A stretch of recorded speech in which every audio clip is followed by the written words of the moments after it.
Good morning, good afternoon, good evening, depending on where the hell you're watching from. My name's Tom, and that's Anatoly. We're going to get into the Gauntlet for North America today. Yesterday was Europe, and we congratulate Team Dignitas for moving on. But today, it's a whole new competition. It's all about getting the hi-rez Expo or Smite World Championship, and this is how you get there. You can buy your own ticket, 25% off if you type in the code Gauntlet.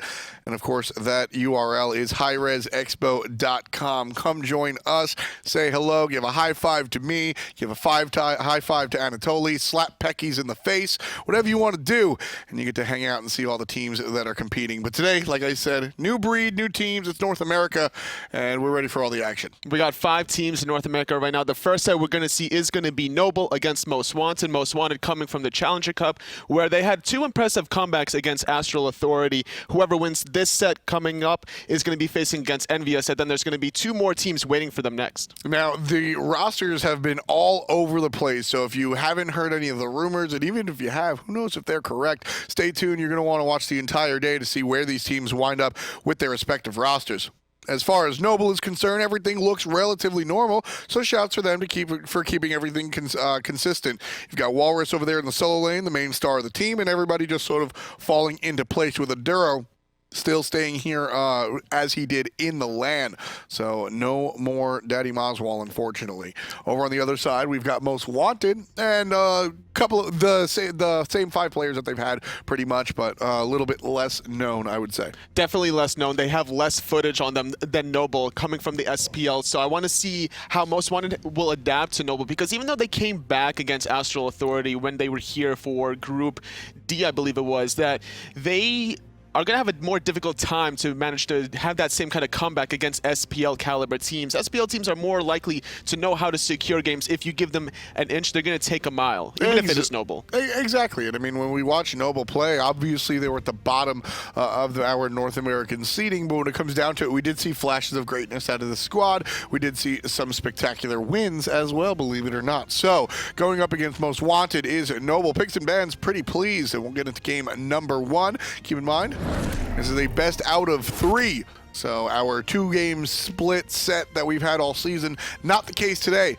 Teams are going to be battling it out for a best of 3 scenario, like I said, and should the best team win in 2 games, that be that. But of course, you can always stretch to a game 3. We saw that a couple of times yesterday, and I'm sure everybody's just rooting for a quick 2-0 for their favorite team, but we'll see how it works in practice. Noble get the first ban. It's going to be Nemesis. Noble usually cater their picks and bans revolving around Wubbn. They usually like to first pick that support option. Sometimes it's the Athena, sometimes it's going to be the Sobek. Sometimes they could also flex pick it if they really want to. We're going to see if they adapted a different kind of strategy, though, because if they are consistent about their draft strategies, then a lot of teams will start adapting to that, and they're going to be easily able to counteract it. I've always been a fan of Wubbn on the Sobek. He did play Terra pretty decently, so she'll be banned out. Although, pretty much, you're just going to ban out Terra anyway. She's a little bit too strong at the moment in the eyes of most teams. Second ban coming out of Noble is going to be Jingwei. Very powerful hunter with some of the global presence that you just don't want to allow through. So Most Wanted with their last ban of the day, or the game rather. Certainly not their last ban of the day. They've got a couple more games coming. Will be the Athena, so Most Wanted certainly have done their homework and realize that Wubbn is going to be one of the main players here on the board. So it's going to be the Kuang, believe it or not prioritizing the support, but instead prioritizing Mirage in the jungle. Mirage really likes these aggressive style gods. He likes the Nemesis, which is why we actually see Noble elect to ban that away, which leaves Most Wanted with a different situation. Maybe they wanted to ban it away, so that leaves them a different kind of ban, that Athena ban resulting. Now with the Raw ban, the Raw pickup rather from Most Wanted, it means that they're going to have a very easy time at sieging these towers when they start grouping up as a 5-man roster. So I want to see Noble counteract this with some anti-sustain comps. Bacchus is available here. The Erlang Shen will be selected right next to the Ra. Pulling a page out of Eager's book, or many teams since then, Eager really employed this, and honestly, as usual for Eager, sort of started the I don't want to say the meta, but this particular strategy. Erlang Shen was used in the support role then, but even if he's in the jungle or in the solo lane, the combination of the root cripple into the ultimate of Ra is devastating. So Most Wanted going to pick that up. Noble will respond with an Odin selection, which will lock down the healing out of Ra alongside Ram. And the last selection out of Most Wanted for their first half of the draft will be the ever mobile Thor. Really great confidence for Noble to pick up the Odin very early early in this draft just to counteract these two heavy sustained compositions between the Ra and the Erlang Shen. You're going to lock those two targets down very effectively. And now having the late game presence with the Ram and the Kuang. Now they're missing a little bit of setup between their middle and their soul lane, or this Odin could potentially flex between support or that soul lane position. Which is interesting. Most Wanted ban out the Agni, and I kind of like that in all honesty, because you said that Noble lacked the setup from the mid laner. Well, the setup doesn't always have to go for the mid laner. It can come from the mid laner as well, and Agni is a fantastic setup man with his long-range stun. So Most Wanted, get a little bit smart digging deep and banning out that Agni. There's also Isis that would be a nice setup god from mid lane, as well as synergizing with that circle of protection on top of the Odin cage. Going to be able to really keep the frontliners alive. Which is also more Aduro's style in all honesty, so we'll see if Aduro does select to go with the Isis. Most Wanted have one selection left after the Sobek and Freya bans coming out from Noble. Most Wanted need to look for a Hunter, and that will most likely be the Soul player. More than likely it is going to be the Soul. We haven't seen a Ra in the solo lane in a long period of time, so I like this idea just to put the Soul in that duo lane. Going to have a lot of boxing potential once she does get the Shoes of the Magi online. Once she does get Demonic Grip, it's going to be very difficult to really box her, and immediately synergizing with the Odin, it's going to be the Isis. Yeah, and as I said, this is a character that Aduro absolutely loves, so it should work out very well. And then Vamana will be the selection for Mr. Whalrus himself. We'll see how this one works out. Last pick going to Most Wanted. They've got to round out their selection either with a support player or a solo laner, depending on where that Erlang Shen is going to go. And it's going to be the Amaterasu. So we'll see Ama go over there into the solo lane, which means Erlang Shen will be the support. I like this idea to pick Amaterasu because now you have a lot of mobility on top of your team. You don't have the Giannis necessarily, but her aura provides almost the same exact impact with about 20 to 25% movement speed increase. The only downside with picking Amaterasu against Noble here is that you can't really get away from that Odin cage, so somebody's going to have to pick up that Phantom. At the end of the day, I really like the fact that Most Wanted are going for this Erlang support, Erlang Shen support, because there is something very interesting here in the sense that Erlang Shen support, I feel like, is not easy to pull off. I feel like he's one of the harder things that. Right, you got to learn the rules before you break them, right? And Erlang Shen support is sort of one of those advanced level courses, if you will. And Most Wanted coming out of the Challenger Cup, people aren't expecting this type of strategy from them. People are expecting a much more straightforward strategy. So putting the Erlang Shen in the support, I think, might have thrown Noble for a loop. It's actually going to be the Chaac in the solo lane for Most Wanted. It is not going to be the Amaterasu. So sorry about that.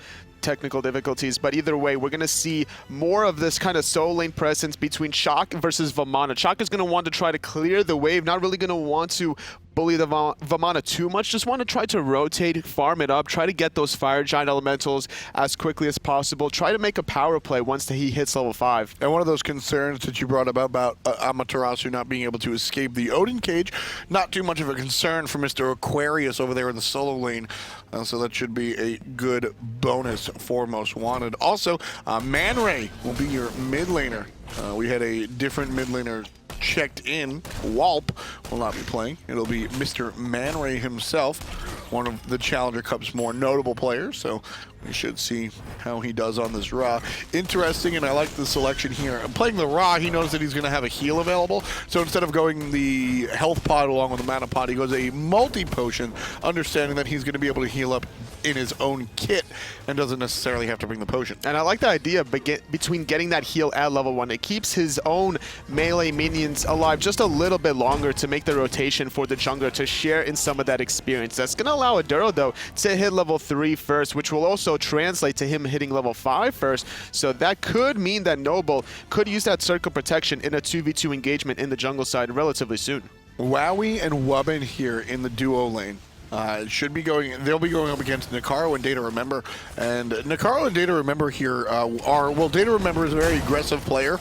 And on this Soul with the Erlang Shen, this is going to be an aggressive lane. You can already see NikHaro really starting it up with that dog and the basic attacks just really dialing into Noble. Also trying to get into their heads but with a little bit of a taunt there. So I'm surprised to see Most Wanted coming from the Challengers Cup team, wanting to play with fire, making a statement for themselves, saying that, hey, we might be Challengers Cup right now, but that's not going to stay for long. Well, I mean, this is always one of the more interesting times for me when it comes to the Challenger Cup teams, is because usually it's a rude awakening. But I say usually because anything's possible. But basically what happens is when you see these teams from the Challenger come up, either the Gauntlet is what we're doing this year, or we had a wild card last year, whatever. We do something different almost every single year.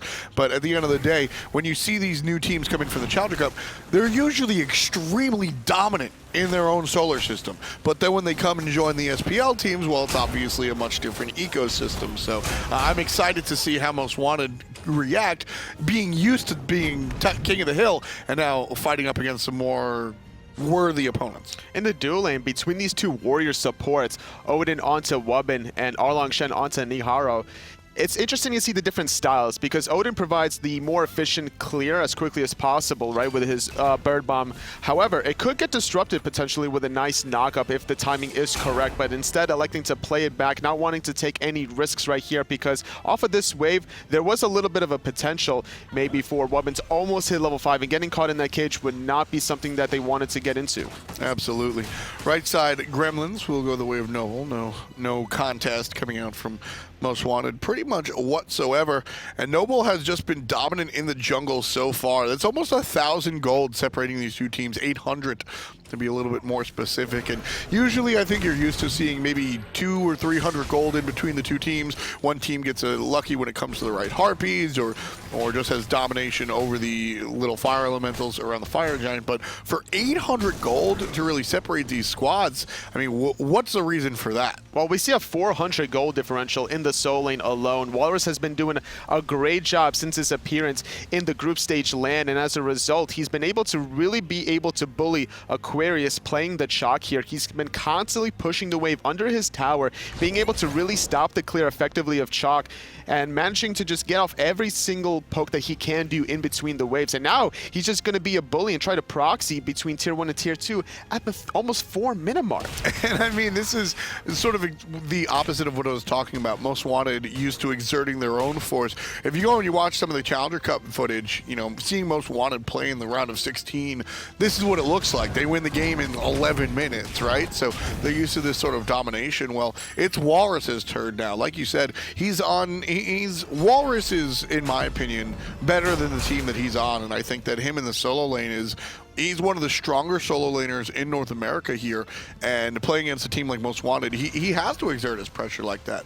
It's one thing to have a lead, and it's another thing to know how to play with that lead, and that's one of the things that make you a great solo laner. And Whalrus has been doing a great job being able to solo Scary D in that last LAN. He knows how to extend his advantages. Off of that proxy wave, he's able to invade the blue buff with the rotation from Mirage, which denies the Chaac his own blue buff. Now, granted, he doesn't necessarily need that blue buff with his built-in kit, giving him a free ability after 5 stacks of his passive. However, that extra golden experience will hurt Aquarius in the long run. So Whalrus will hit level 9 first. He's going to max out whichever primary ability he elected to go for first, and then continue the pressure.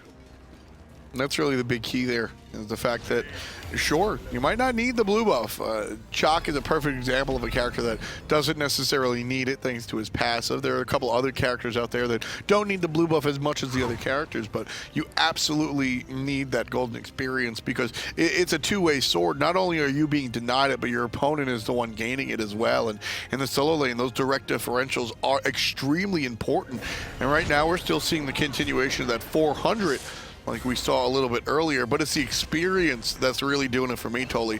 There's almost a level and a half in between these two solo laners, and that's going to get very scary for the guys on Most Wanted as Whalrus is ready to rotate in a little bit. He's just going to want to continue the proxy farming. This allows him to make the rotations, maybe look for a back harpy invade once that does respawn, look for the speed buff timer. He's going to always be able to reset the timers of the speed buff, the blue buff, so he'll always know when that's up. And on top of this, his gold differential is going to allow him to hit that big important power spike of the breastplate of Valor first. How likely, well, this is exactly what I was just about to ask, how likely is it that we see these guys actually fight Whalrus able to bring Aquarius down to below half HP without much help.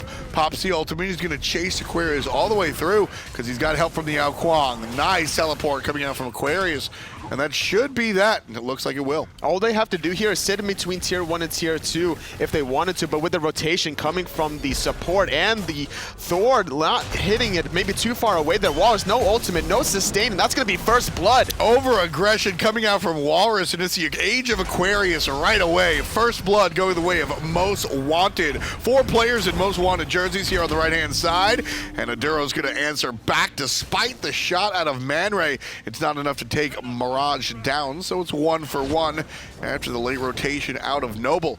Most Wanted, the first one's on the board, but Noble still up about 1,000 gold. And the most important factor of that first blood was that it went to Aquarius, so now he's even in the gold department. He's going to be at the same pace as Whalrus to finish off that Breastplate of Valor. There's going to be not much power spike potential play for Whalrus to abuse that experience lead that he once had. So slightly overextended was Noble. They had the right idea and mindset, but that initial Axe teleport really bought Aquarius a lot of time for the rest of his team to make that rotation. Exactly. Noble just got way too aggressive there.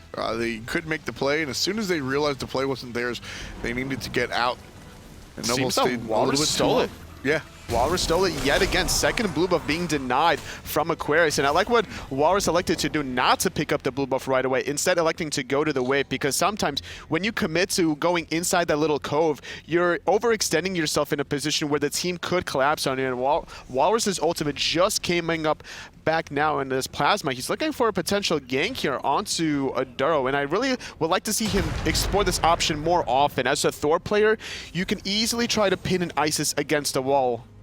For sure, and you know, one of the bad things about Thor against the Isis is that as soon as you come down, you can get hit with the Circle of Protection, but it's a lot different than if you're versing, say, a Poseidon or something, because the Circle of Protection needs time to ramp up, so it's really not that scary. Aduro's main form of getting away from everybody is going to be the Wing Gust, and of course, Aduro can silence out the Berserker's Barrage, but Plazma still has the positive matchup there in my eyes. It's 2 circles come down, ManRay able to find a snipe, and the execute comes out of Mirage. Another kill answered back from Noble, but again, I have to mention the fact that Most Wanted were the ones to get the first kill. Beautiful snipe coming out of ManRay, and we see the relic differential here between ManRay and Aduro. Aduro electing for that purification, whereas ManRay recognizes he could get caught in a lot of trouble inside Wubbn's ultimate, as a result having to go for that Sanctuary, having that confidence with the Sanctuary. He's not even being targeted, so as a result, he already finished off Doomorp, fully finished at 50 stacks, so that raw searing pain, even at level 2, just absolutely chunked Aduro's life pool. He's not even using the red buff. You can see the red buff going over to DayToRemeber. ManRay really just focusing on having that Doom Orb available to him. And like we said, a big chunk of damage coming out from him. He's sitting number 3 on his team, believe it or not. Aquarius over there in the solo lane, but it's a support Erlang Shen that's really leading the charge, and that's due to all the poke that he's been giving out in that duo lane. We definitely want to see more 3v3 plays between here and him. Plazma. He's going to go into the sky. He's looking for a potential gank onto Wowy in the duo lane, but not going to be able to really connect that one. Supernova was expended as well. Clean disengage. Nice little silence coming out of Aduro to slow down the support, but he'll ultimately get away thanks to the wiggly mink. I love the way the mink wiggles when he gets away. Sometimes you just got to be a little wiggly mink, man. It's a lot of fun here. 10 minutes on the clock. Fire Giant will spawn, but neither team even close to thinking about that objective. And now hitting level 12 on Aquarius. He does have the Phantom, but positioning that from the soul lane is a little difficult because you still want to be able to farm as often as possible. I would much rather like to see this Phantom being picked up onto the support, despite him being level 9. Here's another invade coming out from everybody in the enemy speed area. Whalrus going to pop the ultimate alongside Isis and the Odin, and Aquarius really giving damage against Mirage. Half HP on the Kuang. So Noble tried to invade into Most Wanted speed buff, but Most Wanted make it a hard situation. All 5 players grouped up. Nobody's able to crowd control anybody. So Noble wind up getting away, but Most Wanted do defend their speed. Mirage still having his ultimate, but he is a little bit low, and now as a result, Most Wanted feeling confident that they won that poke exchange with the raw sustain. They should be able to lock down a Duro here, forced into the purification. The ultimate is not available, but Berserker Barrage is good. There was no more abilities for a Duro to stop it. And the full man, 5-man group up from Most Wanted is going to be punished heavily. Half HP on the Gold Fury already. You can see the rotation out of Chaac. Plazma's not here. Axe throw is going to be good. Most Wanted snatch it away with a nice shot out of Aquarius. And Whalrus going to be in trouble now. Here's a shot as from DayToRemeber, taking down Wowy one-on-one. And ManRay with the man team collapse on Whalrus. It's 5-2. And the challenger team looking hot. Most Wanted are here to play. They were down 1,000 gold before, but not anymore after that nice Gold Fury steal coming out of Aquarius. They felt they were confident enough to defend the... what? ManRay with the long-range snipe puts the Barret in his hands and just takes down with the unsuspecting Mirage. Mirage had 1, no idea that that was going to happen. 2, even if it did, I think he expected his buff to go down, not himself. And ManRay, well, he's going to walk away just feeling good as always. ManRay is definitely feeling himself here. I was surprised that they made this last-minute switch up because we saw Whalp playing in the land stage. He was doing a good job playing that Scylla middle, which actually allowed Most Wanted to come back into that second important game against Astral Authority, where they were actually down 9,000 gold, but ManRay definitely showing that he can play middle as well. I mean, ManRay is this player in the Challenger Cup that just, you know, he doesn't go away.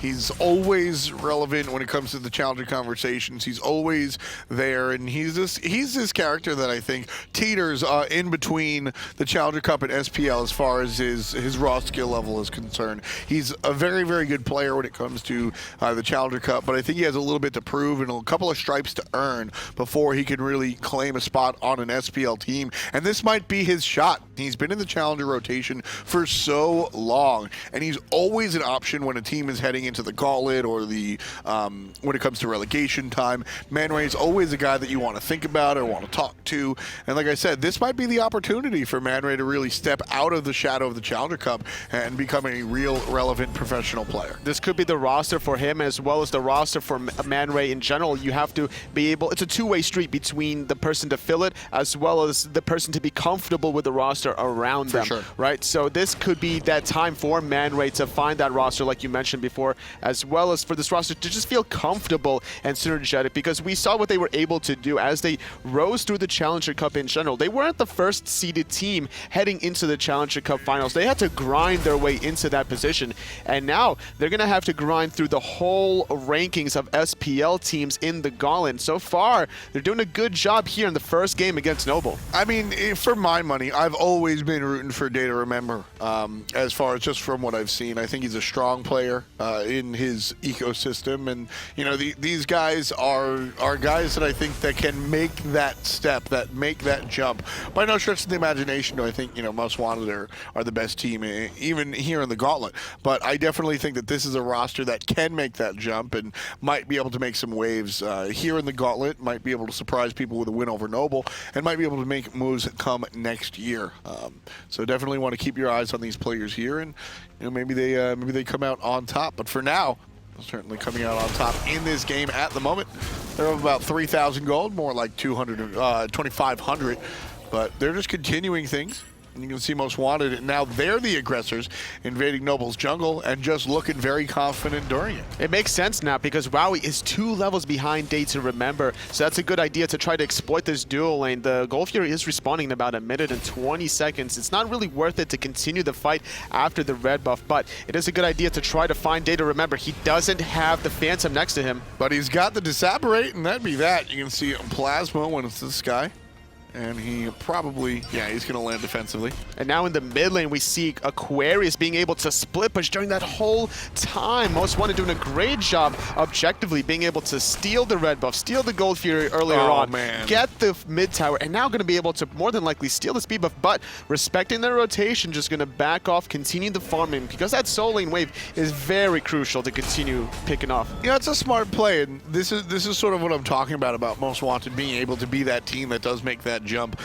If you watch the Challenger Cup, there are a couple of mistakes that teams repeatedly make. You can see teams struggling to end games, and staying too long, specifically on invades single-handedly, is one of the issues. And Aquarius being intelligent enough to move on there, very big point. And the fact that Goldfury was still down, but Most Wanted are still doing a good job aggressing, forcing a Duro Sanctuary. Supernova coming out, not really going to find the kill. Plazma does not have ultimate to be able to really dive this, so instead electing to play it really carefully. And I like the idea that Most Wanted are doing here, utilizing their long-range setup between Plazma on the Thor and ManRay on this rod. They can always get guaranteed poke-off, or at least maybe force out some relics. And this was a great play here. Most Wanted pushing down in that left lane. Of course, they wanted the towers, but they really want to keep the fight here on the left side. Whalrus doesn't have a teleport available to him, but Aquarius does. Goldfury just coming up. If Most Wanted really wanted to keep going according to game plan, I think you would see Most Wanted take the 4-on-4 fight over there on the left side, and then bring Aquarius into the mix, win the team fight, and go for the Goldfury. But instead, they opt to back off. I got really excited. I thought that was the game plan, and I was very impressed. Well, as a result of Whalrus being able to proxy between Tier 1 and Tier 2, he's going to back off, instantly heading over to that Goldfury, expecting that play from Most Wanted. The teleport was not expended yet by Aquarius. Instead, he's electing to still farm it up on the right side of the map. He wants to be able to continue the farm. He is one level ahead of Whalrus. We saw that being actually a different case in the earlier stages of the game, but because of the aggression from Whalrus and Mirage, it actually backfired. And now Aquarius looking pretty strong right now, finishing off that Pestilence. And with that little bit of anti-heal with the Pestilence and the Brawler's Beatstake on Plazma, that's going to make it a lot easier to try to pick off Whalrus in that big baby form. So, well, Goldfury going to be started now. We'll see if they leash it once Noble shows up. Wow, the combination of abilities. Hammer into Javelin into ManRay with the Lightning Bolt. That's going to take down the player as soon as he showed up. Aduro has no chance to survive. Got to make his time, and right now Plazma up in the sky, just deterring Noble from really going too hard into this Goldfury. And there it goes. The ultimates come out. The Goldfury goes down. Most Wanted take another objective. It's 6,000 gold in the lead. And now it's going to be a team fight with Wubbn forced to use his ultimate defensively, but Aquarius using his just for the damage, and Wubbn's going to fall as well. Still diving the Tier 2 tower. Wowy forced to roll away, but Nick and Aquarius have other plans. They're going to dive that Phoenix, forcing the ultimate, and they're going to be waiting for him. As soon as he comes down to the ground, we'll see which way he rolls, but likely just going to fall down. He's going to roll all the way to the base the hard way. Another kill going to the Chaac, man. 2 kills in general, but he's going to be paid back as Mirage finds the execute. 2-1-1 on Noble's jungler, and he's going to continue the onslaught, but a nice hint from the sole player, DayToRemeber, able to separate him and his team, and Most Wanted with a beautiful play so far. This is totally fine despite losing Aquarius there. Oh, the ultimate unfortunately not on the mark. ManRay is feeling himself a little bit. It is safe to go for that kind of a play despite not having any cooldown reduction. That raw ultimate is only about 60 seconds or so at this rank, so it's going to be a good idea to try to get it off as often as possible. We don't see Most Wanted want to go for a team fight after this because they found 3 members. They found Wowy, Wubbn, Aduro. They found the Goldfury, they found the Tier 2 tower, and now at the 19-minute mark, Most Wanted as a Challenger Cup team are up 7,000 gold against Noble, who was the SPL team.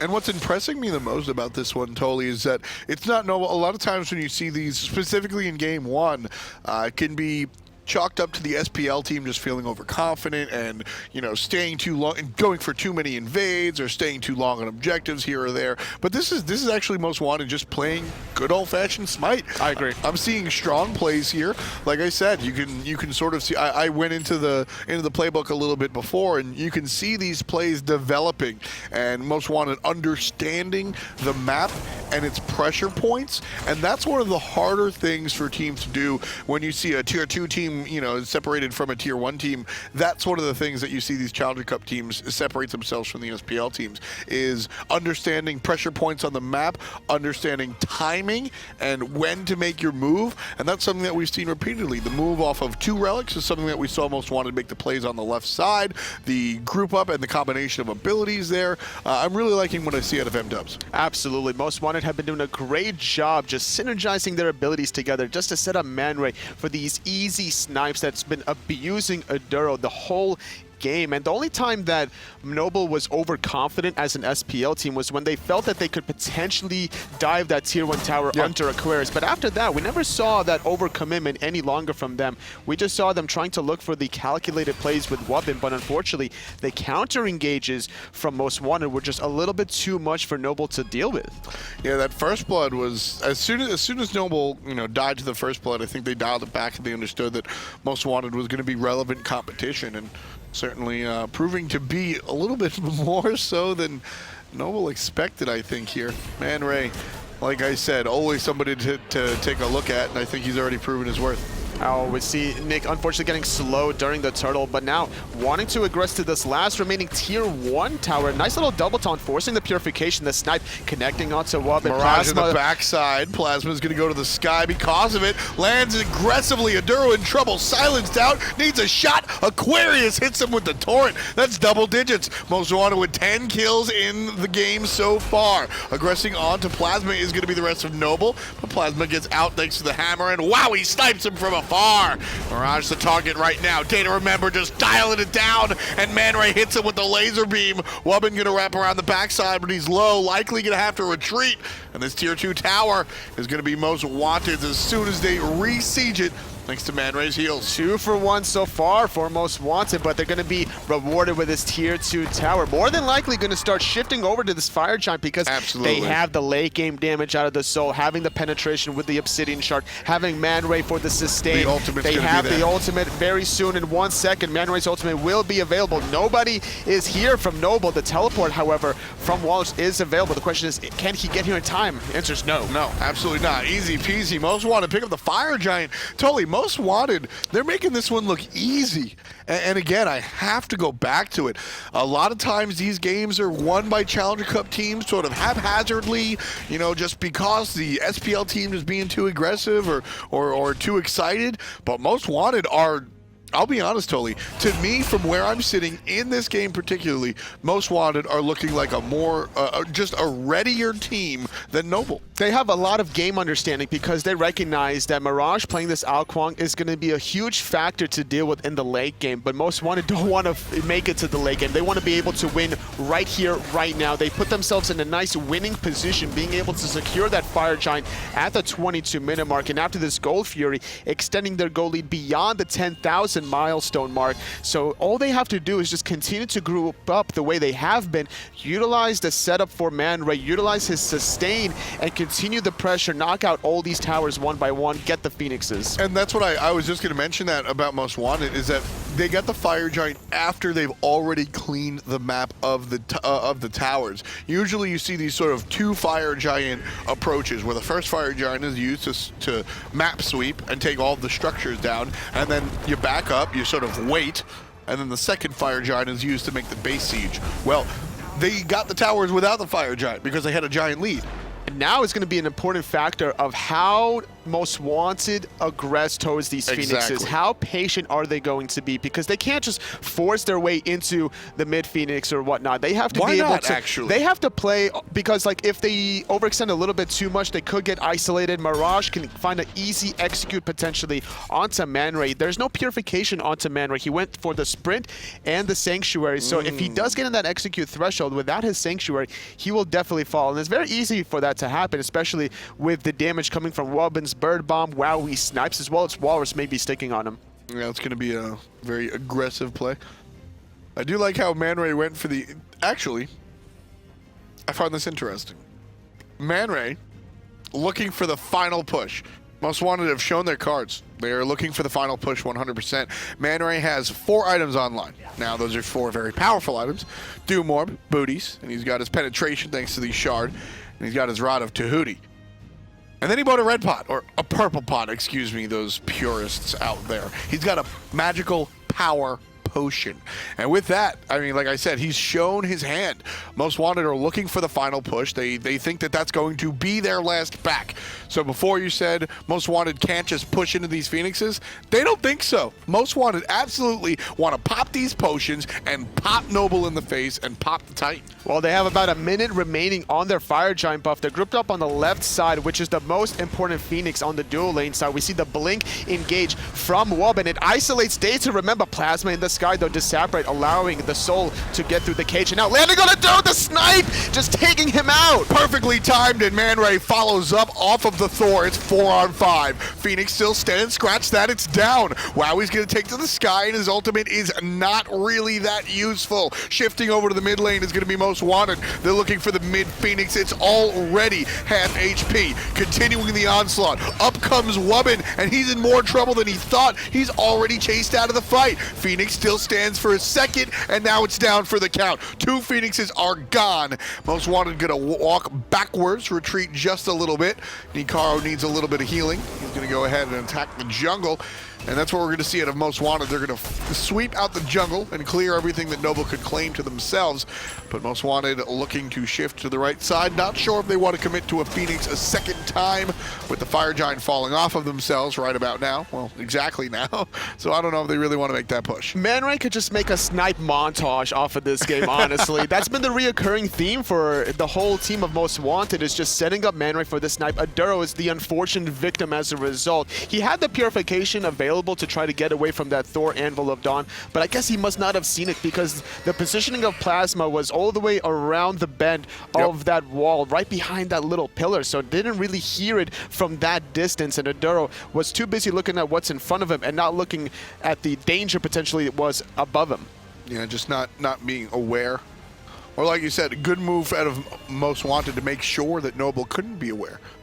Most Wanted now pushing up a second time. They have a 14,000 gold lead, and that is very relevant here. A lot of times when we're seeing these sieges, I mentioned the gold lead just to sort of give you the idea of how the game has been going. A lot of times late in the game, the gold just isn't that relevant because teams have already amassed enough gold to buy everything. Well, that's not the case here, folks. Most Wanted have a very real, tangible lead. There are literal holes in Noble's build right now where there just aren't items. Meanwhile, Most Wanted, they're already buying power pots before their builds have completed.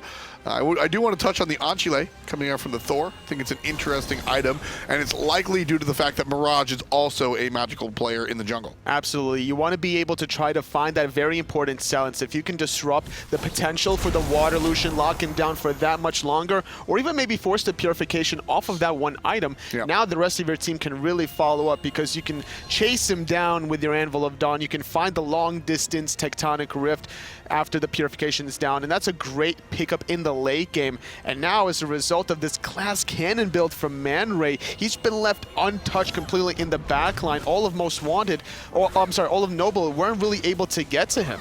No, and it's honestly what's great about it is not because Most Wanted are playing defense for him. It's not because they're peeling for him. It's because Most Wanted are just killing Noble. There's no chance to attack Adoro because they ain't alive. Most Wanted making the push onto the final Phoenix of the game. Mirage tries to find players at the backside thanks to a ring coming out from the Odin, but it's not going to be enough. Players split up, and ManRay is likely going to fall here. Whalrus gets the shot. Wowy providing help from the sky. Most Wanted now on the back foot. 4 players against 5, and Whalrus on the backside. This could be a bad shot for M-Dubs. Ultimate coming out of Vamana. Aquarius surrounded by a couple of players, and Whalrus gonna look directly at the Chaac. Trying to find the right first kill after ManRay did fall, unfortunately landing in the circuit protection. Now the execute did not connect onto Aquarius. It hit the full health all along Shen as a result, and now Most Wanted, they're thinking about re-engaging because the Titan is so low. Adoro had to go to defend. They're gonna end. Even below half HP is the Titan. Most Wanted are without their star player of this game so far. 5-1-3 is the dead raw ManRay. And Most Wanted just doesn't seem to care. Plazma against Wubbn. Mirage is next. It's all up to the Aquarius. He gets him, despite the fact that Wowie's able to put NikHaro down. Aquarius chasing Wowy. Gets him with the torrent. That's kill number 15. Everybody's low. Stun. Plazma taken to the sky, able to make it. Adoro's next on the menu. Here comes Aquarius. Chaac, Chaac, Chaac, Chaac, Chaac, just making it happen. Chaac's chasing down Whalrus right now. Titan's gonna die. Aquarius is gonna do it by himself. It's all Chaac money. Most Wanted take down Noble. Game 1. Very impressive play from Most Wanted overall. ManRay was definitely the MVP finally it was able to lock down ManRay at the very end there, but it was too little, too late. They finally used that Odin Isis combination to get that damage off. The Sanctuary was already off cooldown, and as a result, though, Most Wanted looking really good that first game. Yeah, I mean, Most Wanted, they understood where their strengths lied. They had a strategy, set up the Ra, and while they did it, they set up the Ra. As I said, he wound up 5-1-3. Noble couldn't really respond to it, and they played the game. It was very interesting. They played the game intelligently. They played the game just, I think, surprisingly so. And, you know, I mean no offense to the guys from Most Wanted, but you're expecting something out of the SPL versus Challenger Cup teams. And right now is a very exciting time for Smite Esports, because a lot of people have mentioned how close the competition is in the SPL, but seeing the gap between the Challenger and the bottom SPL teams close even more so is another exciting piece for Smite fans. It's impressive to see how big of a jump, I would say, that Most Wanted has been able to make since their appearance at the LAN. We saw that they were struggling actually against Astral Authority, but there was no struggling for them in that first game against Noble. They were able to make the plays. They grouped up when they needed to. They found the objectives, even when they were being able to pull the members of Noble on the left-hand side. We even saw Aquarius split push in middle as a result. So their mindset is all about the bigger picture. They're just so focused right now. I really want to see how Noble is going to be able to adapt to the changes heading into game 2. And here, you know, you heard me get excited about the Chaac, this character, and I want to talk to you as a solo laner specifically. I mean, this character for the longest time has been, you know, the Thanatos of the solo lane, just like, all right, he'll crush you in lane for 10 minutes, and then that's it. But what changed? Because really, a lot of people have been looking at that Runeforge, saying the Runeforge hammer is the big difference, but we didn't even see the Runeforge there. No. How is Chaac able to make the late game difference? So Chaac feels a little bit more fluid and smooth now, because his torrent, unfortunately, before didn't always connect on every single target, but now his ultimate also guarantees a knockup without that axe setup. So you can utilize the axe and the healing ring just to get a huge slowing field, and that steal from Aquarius at level 13 Chaac was another big deciding factor for Most Wanted to really get that big lead in the earlier stages. At first, I really thought that Whalrus was going to run away with the laning phase, and he was originally, the way he was playing, being able to proxy farm, but him and Mirage making that play in the tier 1 tower, unfortunately, really bit them hard. Yeah, I mean, we saw that, you know, I don't want to say snowball, but all right, I'm going to say it just snowballed out of control. Well, it didn't snowball off of that play. It snowballed off of the first snipe, and then the second snipe, and then the third snipe. It was all ManRay, I would say. I wonder if